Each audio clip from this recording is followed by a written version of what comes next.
Granizo aquí en la zona de San Martín, también zonas aledañas como Junín. Acaba de suceder esto hace unos minutos nada más, está todo cubierto.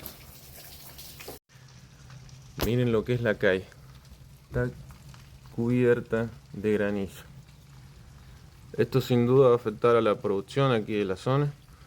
Esperemos que el daño no sea tan grande. El granizo no fue de un tamaño extraordinario ni mucho menos, es bastante chico, si se puede observar con respecto a mis dedos, no es muy grande, pero muy temprana una granizada aquí en San Martín, Mendoza.